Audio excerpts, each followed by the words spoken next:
Le handicap pour moi, c'est pas une incapacité, c'est une façon de faire les choses différemment. Je marche, mais de manière très, très lente, avec un périmètre de marche très, très court. C'est 5 minutes de marche et ensuite, bon, il faut que je m'assoie parce que c'est plus possible. C'est comme si j'avais couru un marathon, juste en 5 minutes. Bon, maintenant on connaît l'ennemi, maintenant on va le traquer et ça a été ensuite le but de ma recherche et ensuite de mes études encore aujourd'hui, ça a été d'étudier cette maladie et d'essayer de trouver, un traitement pour elle. Bonjour Mathias. Bonjour. Mathias, vous avez 35 ans, vous êtes chercheur à Boston. Depuis votre enfance, que vous avez passée dans le nord de la France, vous êtes atteint d'une maladie très rare, une forme de myopathie congénitale dont vous nous donnerez le nom précis, une maladie orpheline qui attaque vos muscles. Vous avez été chercheur à Harvard pendant 8 ans et vous exercez désormais dans le privé. Pour combattre cette maladie, vous avez décidé de défier la raison et avez trouvé le gène responsable de votre propre maladie avant de l'étudier. Vous sortez un livre, Le combat d'une vie, dans lequel vous parlez de vos sommets et de vos chutes, de votre courage, de vos découragements et de vos victoires, et vous rendez un bel hommage à votre mère et à votre compagne. Alors on va rembobiner Mathias si vous voulez bien. Oui. Vous êtes né en juillet 90 à Saint-Aubert et très rapidement on découvre que vous êtes atteint d'une maladie qui se caractérise par un manque de tonicité. À quel âge a-t-on découvert votre maladie? Alors bon, les 1 symptômes étaient présents dès la naissance. C'est-à-dire qu'en plus, j'étais le seul dans ma famille à avoir une maladie du muscle, donc une myopathie et ensuite la maladie, j'ai envie de dire les premières découvertes et le nom a été mis 6 mois plus tard. Donc durant ces 6 mois, où on ne savait rien, bon, j'ai passé la plupart du temps à l'hôpital. En décembre 90, votre maman vous emmène à l'hôpital faire des examens complémentaires et c'est alors qu'un drame intervient qui a marqué votre enfance. Oui, oui, c'est mon papa qui a décidé d'abandonner.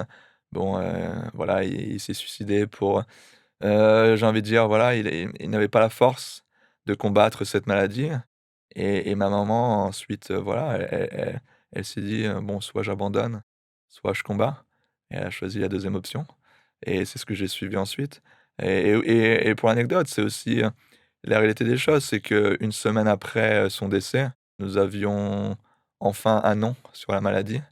Donc il n'a jamais su exactement le mal dont je vivais. Mais oui, ça fait aussi partie de mon histoire. Dans le livre que vous avez écrit, Le combat d'une vie aux éditions du Rocher, vous rendez un hommage extrêmement touchant et vrai à votre mère qui, comme vous dites, après le décès de votre père, vous aviez 6 mois, elle était seule, c'était difficile, a décidé de lutter et de vous accompagner. Qu'est-ce qui était le plus dur dans votre enfance? Pour vous, pour votre mère? Je pense que c'était l'indifférence, mais l'indifférence de tout le monde, on était que 3. C'est-à-dire moi, ma maman et la maladie. C'était très dur parce que bon, elle avait aussi très, très peu de revenus. Elle était une femme seule, à l'époque dans les années 90. En plus d'élever un enfant handicapé, c'était très, très difficile et donc elle devait lutter, j'ai envie de dire, contre tous les éléments. Voilà, une société qui ne l'écoutait pas, les préjugés, le regard des autres, la médecine qui ne comprenait pas cette maladie. Elle n'avait pas non plus, j'ai envie de dire, les diplômes pour comprendre la maladie, hein. Mais bon, elle se rattachait toujours à un espoir et je pense que cet espoir, c'était moi, d'avoir, entre guillemets, «une vie dont je pouvais rêver», la meilleure vie possible, et je vous dis, hein, il y a des choses qu'on comprend pas. Je pense que c'était pour elle l'instinct maternel, et elle avait cette force en elle qu'elle m'a, ensuite transmise. Ce que je raconte, je pense que je parle du gène de la résilience. C'est une force qu'elle m'a transmis et oui, elle a tout fait pour me sauver et pour me protéger. On le voit, elle va à chaque fois expliquer à l'école, Oui, à chaque fois elle prend du temps pour aller expliquer et à chaque étape, vous-même, porté par votre mère, vous avez décidé de combattre et le vrai courage, vous dites, c'est parfois abandonner. oui. Est-ce qu'à certains moments, vous avez décidé de poser les armes et de lâcher prise, avec votre mère? Expliquez-moi un peu. Tout du moins, moi, oui, moi, j'y ai pensé à un moment donné. C'est-à-dire que la maladie, c'est un marathon. C'est des douleurs à chaque instant et à un moment donné, bon, le mental ne suit plus, hein. Voilà, ça peut, à un moment donné, passer par l'esprit d'abandonner, mais je pense que j'ai jamais à 100 abandonné. Je me suis toujours relevé. Elle m'a toujours appris de me relever, non pas de tomber, mais toujours de me relever et donc c'était très important pour moi à chaque fois de, voilà, il y a des moments de doute, c'est normal, on est des humains, mais à un moment donné, il faut savoir se relever. Mais ce qui est assez incroyable, c'est que vous dites à plusieurs reprises dans le livre: «J'ai eu de la chance». Oh énormément, énormément. C'est-à-dire que bon, j'ai eu la chance d'avoir une maman extraordinaire qui m'a tout le temps protégé, soutenu, sauvé de tout. Je suis tombé sur les bonnes personnes au bon moment. J'ai aussi une maladie aujourd'hui qui, entre guillemets, «me laisse tranquille» malgré les symptômes, malgré la fatigue. J'ai une vie, j'ai envie de dire, dont j'avais rêvé, sur le plan personnel et professionnel. Et quand je vois, par exemple, d'autres, maladies beaucoup plus graves, je vois pas en quoi, je pourrais me plaindre. Je me dis: «Moi, j'ai eu de la chance, j'aurais pu avoir quelque chose de beaucoup plus terrible, dans ma vie» et je veux dire, voilà, moi, j'ai réalisé mes rêves, je les réalise toujours et maintenant mon but, c'est de donner cette chance aux autres, de réaliser leurs rêves, leur vie et encore une fois, quand on remet dans le contexte, non, pourquoi je me plaindrais de ma vie? Non, il y a rien à redire là-dessus. Donc on va parler du déclic et de cette vie, comme vous dites, cette vie rêvée que vous aimez. Donc vous avez eu un parcours, scolaire, assez, assez compliqué du fait Ouais. de votre maladie et de votre handicap, toujours porté par votre mère. Et puis à 15 ans, vous allez nous raconter, un déclic. Vous savez ce que vous souhaitez faire plus tard. Oui, donc bon, pour remettre aussi dans le contexte, je voulais être footballeur au début, footballeur professionnel. J'ai très, très vite vu que, bon, ça allait pas le faire, hein, clairement, les jambes ne suivaient pas, Mais vous adorez le foot. Vous avez noué, plein d'amitiés autour du foot, ce que ah vous oui, dites. vous inquiétez pas, moi, le foot, je suis toujours, là-dessus et oui, ça m'a toujours fait rêver, mais bon, ensuite, voilà, il faut aussi revenir à la réalité des choses et bon, c'était, oui, j'ai eu un déclic, quand j'avais, 15 ans, bon, voilà, je sortais du collège. À l'époque, il y avait une journée des familles organisée par la FM Téléthon, qui se déroulait dans les laboratoires, du Généthon, à Évry. Lors de cette visite, j'ai, pour la première fois, rencontré des chercheurs qui avaient un discours totalement différent des médecins. C'est-à-dire que les médecins me disaient toujours: «Bon, chaque année, la maladie empire et il n'y a rien à faire». Heu, Alors que pour la première fois, les chercheurs me disaient au contraire: «On va travailler sur votre myopathie, on va trouver un traitement». Et c'était pour moi une lueur d'espoir qu'on me donnait pour la première fois et cette blouse blanche que je voyais, c'était plutôt pour moi la cape du super-héros. C'est-à-dire que leur but pour eux, c'était de sauver des vies. Et je voulais devenir cette personne-là, voilà et à cette sortie de voilà, du laboratoire, j'ai rencontré, totalement par hasard, l'ancien président de la FM Téléthon qui était, Bernard Barato, et je lui ai dit que voilà, je voulais devenir chercheur après cette visite et il me dit, «Bah, écoute, va chercher tes diplômes, rappelle-moi et je t'embauche parce qu'on a besoin on a besoin de chercheurs» et ça m'a donné une force presque, voilà, inexplicable, hein, j'ai envie de dire et ensuite je me suis raccroché à cette petite lueur d'espoir, à cette petite branche avec le plus de force possible et 10 ans après, j'étais devenu chercheur. Vous aviez quelques aptitudes quand même en biologie et en sciences parce que c'est pas évident. Donc ensuite vous avez passé votre bac, vous êtes rentré à l'université, et vous avez entamé une thèse avec toutes les difficultés que cela pose, d'aller à l'université avec un handicap, de travailler, très durement. Et puis, un jour de 2015, tout s'éclaire, c'est incroyable. Il y a 20 000 gènes et vous avez trouvé le Oui, bon. Alors est-ce que vous pouvez raconter aussi ce moment? Alors peut-être parler de vos années d'université, comment est-ce que ça s'est déroulé? oui, Heu, alors durant mes premières années d'université, bon, faut savoir que, bon, il fallait aussi un peu couper le cordon ombilical avec ma mère, parce que, bon, j'étais à l'université qui était à 1 heure de route de la maison, donc c'était pas question pour moi de faire les retours tous les jours et donc durant mes 2 premières années, j'étais dans un institut, médical, près de la fac, justement pour moi, pour apprendre entre guillemets «à me débrouiller» aussi, donc c'était un cocon, prolongation du ah, cocon, une de familial. prolongation exactement, voilà, c'était aussi pour me protéger, pour que j'apprenne un peu aussi à me débrouiller, hein. Parce que bon, moi j'arrive à la fac, bon, je savais pas faire bouillir de l'eau, hein, je vais vous le dire clairement, hein. Et voilà, donc j'étais voilà, chaque jour, au contact d'autres personnes en situation de handicap, souvent des handicaps beaucoup plus lourds et j'ai aussi énormément appris du handicap, du regard. J'ai aussi énormément appris au niveau, comment dire? De rire du handicap. Je trouvais que c'était une arme, fabuleuse, parce que le rire au final détourne les regards. Heu, c'est ça, parce que quand vous allez rire, vous allez voir une personne qui rit et non pas une personne handicapée et donc j'ai trouvé que le rire était quelque chose de beau, à la fois, de vrai et j'ai énormément appris de ces 2 ans et ensuite voilà, j'ai voilà continué mes années de fac, d'université et oui, c'était très, très dur parce que bon, faut savoir que ma myopathie, mes symptômes, c'est avant tout de la fatigue. Donc je marche, mais de manière très, très lente, avec un périmètre de marche très, très court. On voilà, c'est 5 minutes de marche et ensuite, bon, il faut que je m'assoie parce que c'est plus possible. C'est clairement, c'est comme si j'avais couru un marathon, juste en 5 minutes. Et ensuite, j'ai aussi, voilà, au fil des années, la maladie progressait au même moment. La nuit, j'ai dû mettre une assistance respiratoire, c'est-à-dire que les poumons ne suivaient plus, Que vous avez toujours? que j'ai Oui. toujours. Ça fait maintenant 17 ans que j'ai cette machine qui littéralement me maintient en vie chaque nuit. C'est concret, c'est-à-dire que ça vous rappelle, aussi, ce que c'est la vie et la mort. On fait face à cette dualité tous les jours. Voilà, la maladie, vous donne, je pense, le sens de la vie. Peut-être aussi vous rattacher à quelques bouts de bonheur, de joie, très, très facilement dans une journée, parce que vous dites que demain tout peut s'arrêter. Et oui, donc j'arrive en 2015, début de ma thèse, dans un laboratoire qui travaille sur les Donc myopathies. votre thèse, vous l'avez fait sur quoi? Et j'ai fait ma thèse sur, bon, je vais vous dire très, très simplement, mais sur les myopathies, sur le muscle, la compréhension, du muscle et de son fonctionnement. Donc vous n'aviez pas oublié les mots de ce monsieur de l'AFM Téléthon qui avait dit: «Reviens avec tes diplômes» Eg et vous avez étudié votre maladie et exactement. celle de ceux qui ont cette maladie, qui sont il y a combien de personnes atteintes de myopathies en France? Différentes, Déjà, il y a à peu près, voilà, 300 différentes myopathies. Je pense qu'on n'a pas un chiffre définitif, mais on est peut-être autour du million.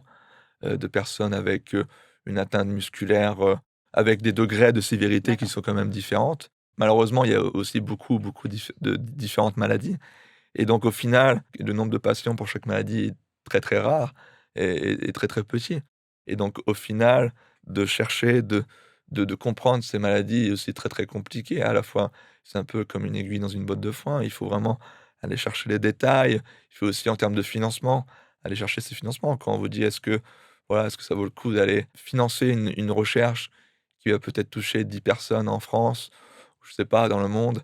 Et bon, il y a des instituts qui vous disent: «Bon, désolé, mais ça vaut pas le coup».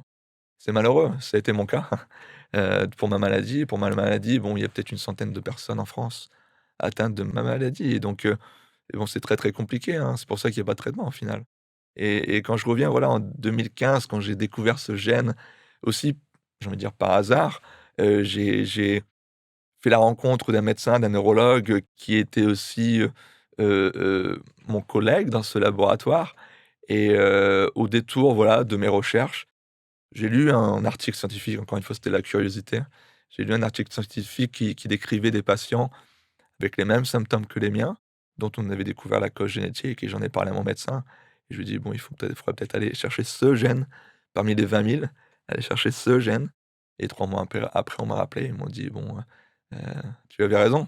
Quand vous dites 3 mois après, on vous a fait une prise de sang, on a fait un Exactement voilà.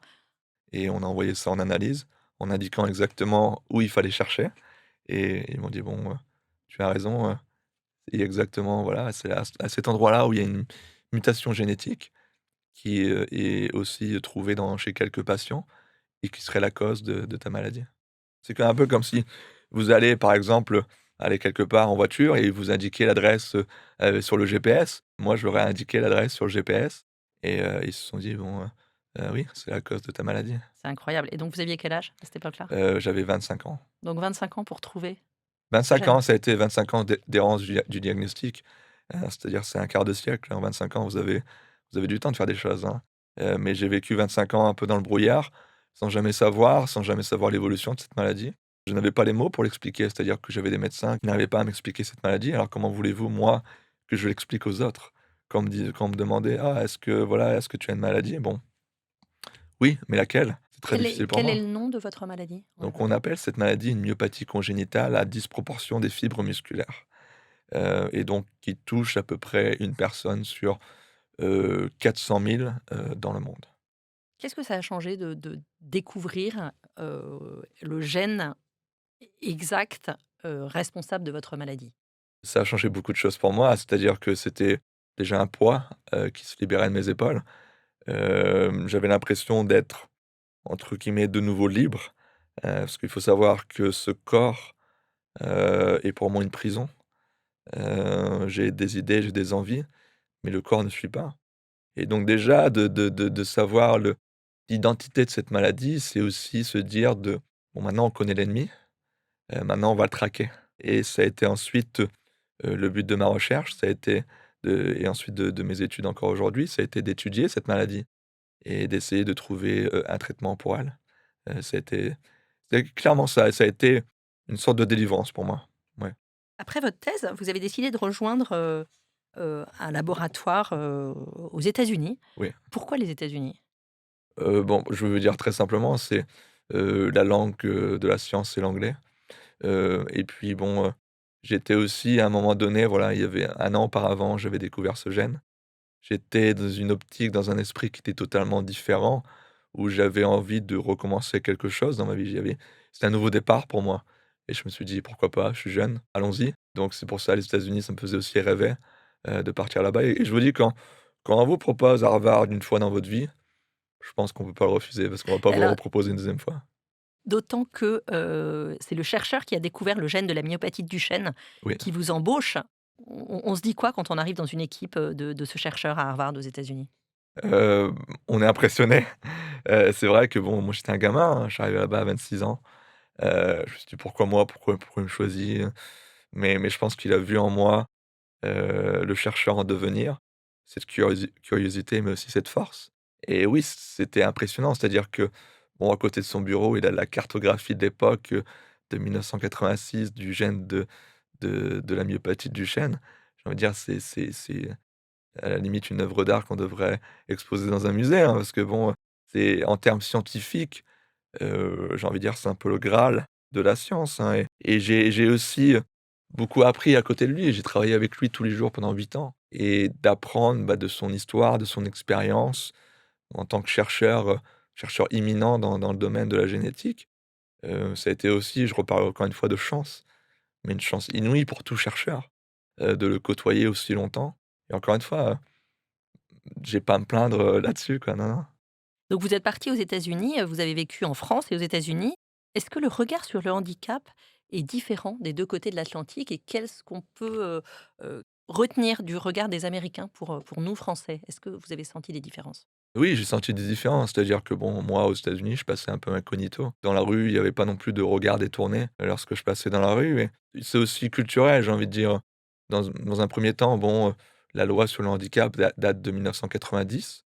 Aux États-Unis, la loi en France date de 2005, quoi. Ils ont 15 ans d'avance. Il y a aussi, là-bas, beaucoup de vétérans qui sont énormément respectés, venant de la guerre du Vietnam ou d'autres guerres en Afghanistan ou dans le Golfe.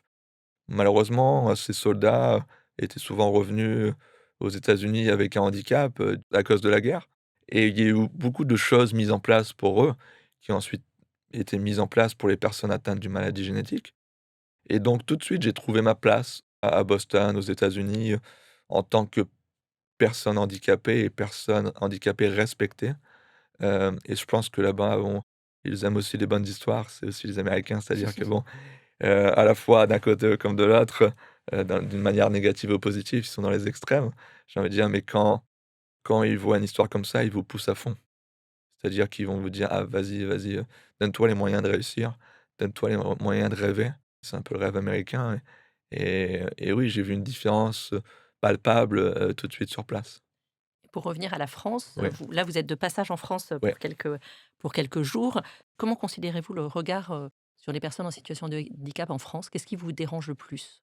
Je pense qu'aujourd'hui, bon, c'est pas seulement le regard, mais plutôt aussi l'écoute. C'est-à-dire que bon, on n'est parfois pas écouté. D'un autre côté aussi, il y a énormément de progrès, hein, c'est-à-dire que on a eu l'exemple cette semaine avec le remboursement, des fauteuils roulants à 100. C'est un progrès énorme, c'est une victoire énorme, mais qui s'est fait sur de nombreuses années. C'est-à-dire que les premiers fauteuils qui ont été remboursés partiellement par la sécurité sociale datent de 1960. Donc il a fallu 65 ans pour avoir cette victoire. J'ai envie de dire, c'est une revanche aussi sur une injustice. Maintenant, je me pose une question, est-ce qu'il va falloir attendre 65 ans pour que la loi de 2005 soit appliquée? Moi, ça me fait très peur et donc je pense qu'aujourd'hui, si on écoutait, hein, justement un peu plus les personnes handicapées, je pense que les choses avanceraient beaucoup plus vite et je vais vous donner un exemple tout simple. Si j'avais jamais, fait des recherches sur ma propre myopathie, il y a pas grand monde qui aurait travaillé dessus. Et je pense que on a, nous, le devoir, en tant que personnes handicapées, et bien, d'être actif dans la société, de défendre nos droits, parce que des droits, voilà, ils ne sont jamais acquis à 100. Ils peuvent être toujours remis en question. Ce sont, voilà, des progrès qu'il faut continuer. Voilà, moi, je dis aujourd'hui, on a les fauteuils remboursés à 100. Continuons. Allons plus loin encore.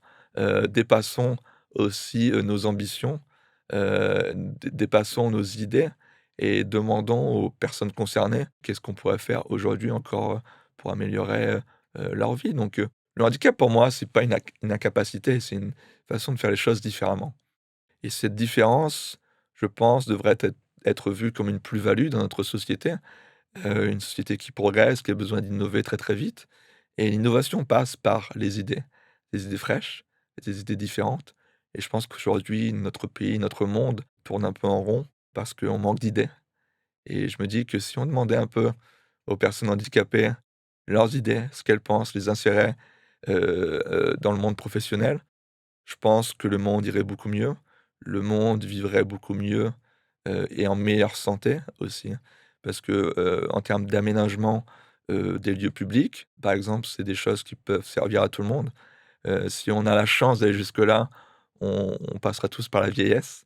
On va tous avoir à un moment donné besoin, être dépendant de quelqu'un ou de quelque chose et je veux dire une rampe quelque part, un accès plus facile, à un lieu et ben, un jour vous allez vous en servir, vous allez peut-être même pas vous en rendre compte. Mais il aura fallu lutter pour ça. Des personnes auront lutté des années pour avoir cette petite chose et encore une fois, je vais vous donner un exemple que j'ai vécu. Même à Harvard, dans la meilleure université du monde, j'ai dû combattre pendant 4 ans pour que mon laboratoire soit accessible.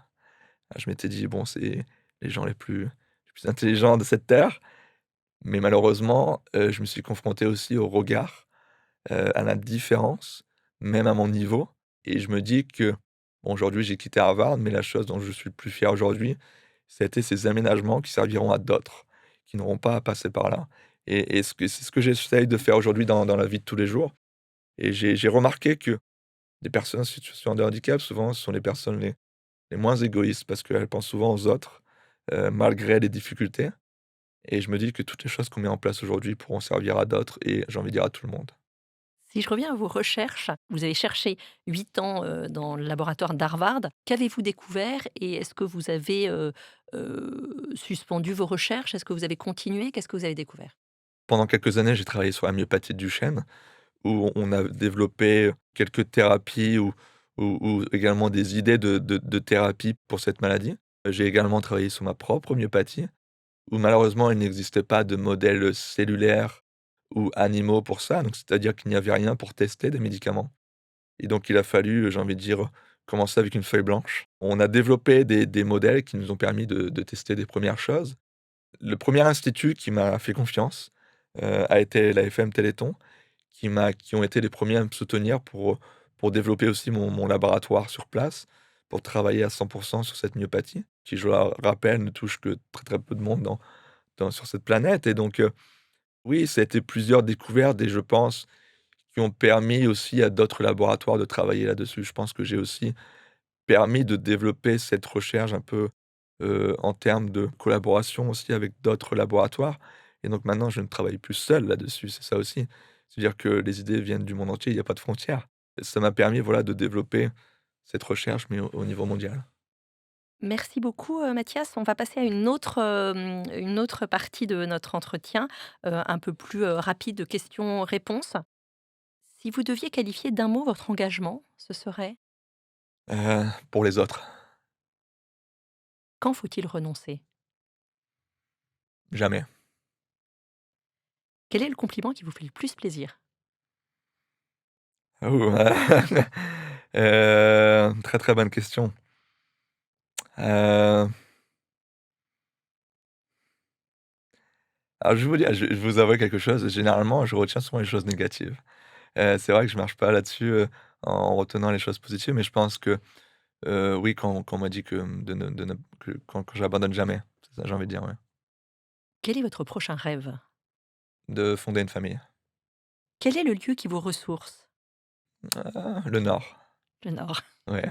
Vous n'oubliez pas vos racines. Non, c'est vrai que le Nord me fait beaucoup de bien, ouais. Et que diriez-vous à l'enfant que vous étiez, cet enfant, handicapé, avec une maman seule qui a beaucoup de difficultés? N'aie pas peur, va à fond, vis tes rêves et surtout ne lâche rien. Merci beaucoup Mathias. Merci beaucoup. Je rappelle que vous venez de sortir un livre qui s'appelle «Le combat d'une vie» aux éditions du Rocher, qui est absolument passionnant et extrêmement touchant. Merci Mathias.